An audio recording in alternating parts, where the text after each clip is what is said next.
Bonjour à tous et bienvenue dans cette session spéciale sur l'extraction et le chargement de données dans Snowflake. Je m'appelle Sarah Partout, je suis Partner Sales Engineer chez Snowflake et aujourd'hui on va parler du processus d'extraction et de chargement de données et j'ai le plaisir d'être avec Anthony.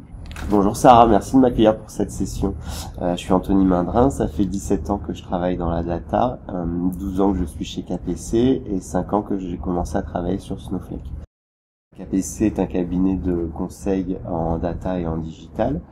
Deux grands axes d'activité, la partie data avec l'intégration de plateformes de données, du conseil ou de la gouvernance. Deuxième pan d'activité sur la partie plus orientée processus avec l'intégration de systèmes ERP, EPM ou CRM, plus une factory digitale pour tout ce qui est création d'applications web.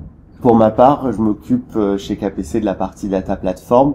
Donc, qu'est-ce que ça veut dire? C'est tout ce qui est l'intégration des nouvelles plateformes de données pour nos clients. Donc, avec, par exemple, Snowflake au centre de l'architecture. Et ensuite, on va pouvoir réfléchir aux différents outils qui vont être nécessaires d'intégrer dans cette data platform. Par exemple, pour de l'ingestion, par exemple, sur la partie CI/CD, sur la partie DevOps, tout ce qui va être outil de data visualisation ou scheduling. Super. Et du coup, avec ton expérience, tu as vu aussi l'évolution dans l'utilisation de Snowflake des clients. Est-ce que tu peux nous en dire un peu plus sur ça? Oui, bien sûr. Donc, c'est vrai que Snowflake, à son démarrage, est très orienté data warehouse dans le cloud.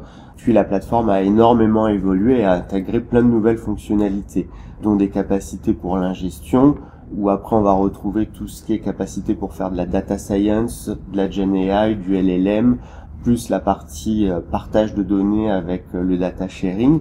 Et donc c'est vrai qu'avant on parlait beaucoup d'outils ETL pour extraction, transformation et chargement de données. Ces outils-là avaient un sens lorsque les plateformes de données étaient peu scalables et avaient peu de puissance. On déportait du coup cette puissance de calcul côté outils ETL. Aujourd'hui, on a vu l'émergence des nouveaux outils comme Snowflake, et donc l'acronyme ELT a été créé pour extraction, chargement, puis la gestion de la transformation. Et donc aujourd'hui, avec toute cette nouvelle plateforme comme Snowflake, on peut également extraire des données de systèmes tiers, donc par exemple avec les external access, et les processer directement au sein de la plateforme Snowflake. Bon, c'est top. Et du coup, tu nous montres à quoi ça ressemble concrètement? Avec plaisir. Donc pour aujourd'hui, on va s'intéresser au chargement de données API et j'ai choisi Météo France pour charger des données de météo. Donc ici, on va ouvrir l'API, on va aller la configurer, on va pouvoir récupérer le token d'authentification qui va nous intéresser. Et en parallèle, on va voir la documentation qui va nous donner toutes les URL qu'on peut appeler pour récupérer des données sur la partie météo. Ensuite, on va basculer sur la partie Snowflake. Donc ici, on va pouvoir s'intéresser aux différents objets qui permettent de faire le paramétrage de l'intégration des données. On va avoir la règle réseau qui va permettre d'identifier l'URL qu'on va aller interroger. On va récupérer le token d'authentification qu'on va mettre, qui va permettre de s'authentifier sur l'API. Ça peut être aussi bien comme ici un string ou ça peut être un identifiant avec un mot de passe ou une partie ou authentification. Et la partie secret. Et ensuite, on va pouvoir utiliser ces objets soit dans une fonction, soit dans une procédure avec un ou plusieurs paramètres pour pouvoir interroger l'API. Une fois que ça c'est fait, on va pouvoir directement requêter l'API et y récupérer les informations. Ici, on voit que les données sont en format semi-structuré. Et donc avec Snowflake, on va pouvoir, à l'aide d'une simple fonction flatten plus récupération de certains paramètres, récupérer les données au format structuré. Si on veut interroger un autre département, il suffit juste de changer le paramètre pour pouvoir récupérer les données.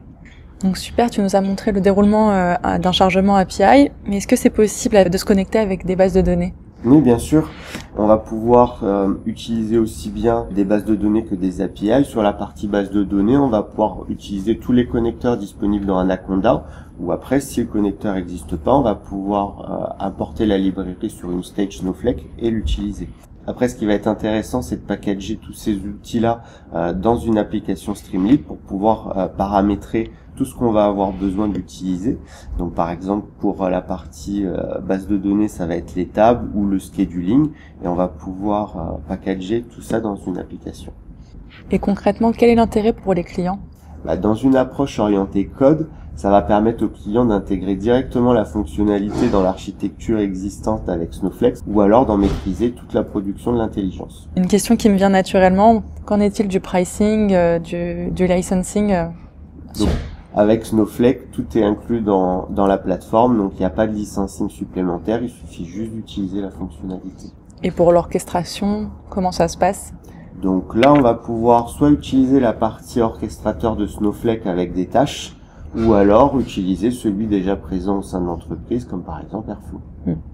Et j'en profite pour compléter sur toute la partie documentation. On retrouve en fait des step by step, des pas à pas sur le déroulé en fait des différentes étapes, et c'est hyper enrichissant pour mieux comprendre et s'approprier les différents sujets. Merci beaucoup Anthony, on a pu en apprendre beaucoup plus sur l'extraction et le chargement de données dans Snowflake. Merci à tous de nous avoir suivis et je vous invite à vous abonner pour suivre de nouvelles vidéos sur Snowflake France. Merci Sarah.